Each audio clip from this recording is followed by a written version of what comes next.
The Devil's Mill. Long ago, near the village of Rattenberg in the Bavarian forest, there lived an old miller with his wife and children in bitter poverty. His mill, which had belonged to the family for generations, was dilapidated and yielded scarcely any flour. Often the family sat hungry at the table in the evenings, not knowing how they would survive the coming winter. One evening, as the miller wandered alone in the forest, a dark figure appeared. It was the devil himself. He emerged from the shadows and held out a contract to the miller. "Give me your soul," he said, "and you shall become rich. I will build you a mill such as no man has ever seen, a mill that will bring you wealth and free you from your misery." The miller, torn between fear and hope, finally reached for the quill. With trembling hand, he signed his name beneath the fateful agreement.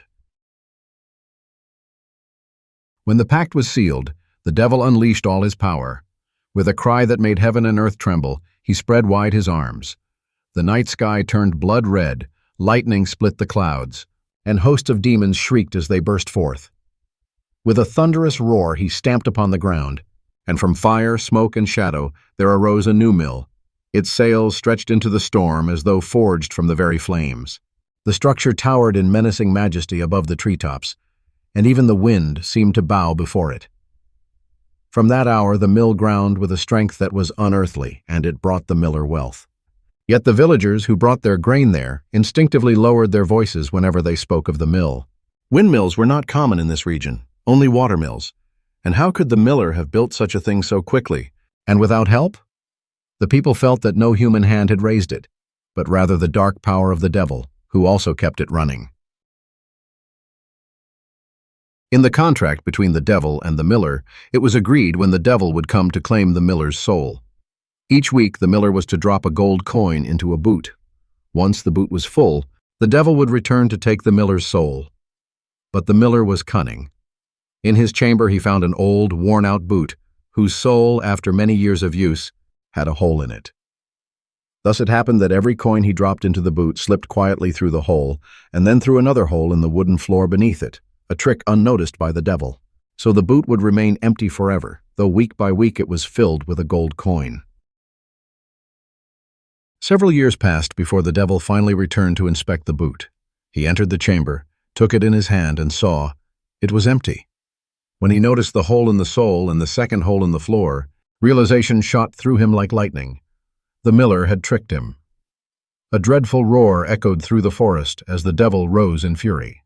His wings unfolded, and once more lightning flashed across the sky, which turned blood red for the second time. Legions of demons shrieked again, and the earth quaked with the devil's wrath. The miller scarcely dared to breathe as the devil, eyes ablaze, thundered against him and his deceit.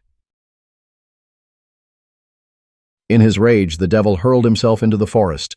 With his supernatural might, he lifted enormous boulders into the air, stones so heavy no mortal could have budged them. With the same infernal force, he cast them down upon the mill. A crash as loud as 1,000 thunders shook the night as the proud mill splintered beneath the rocks. Beams burst apart, the sails shattered, and sparks flew into the sky. The miller stood at a distance, horrified, as his mill, his wealth and fortune, was destroyed within moments. When the ruin was complete, the devil, roaring and furious, vanished back into the depths of the underworld.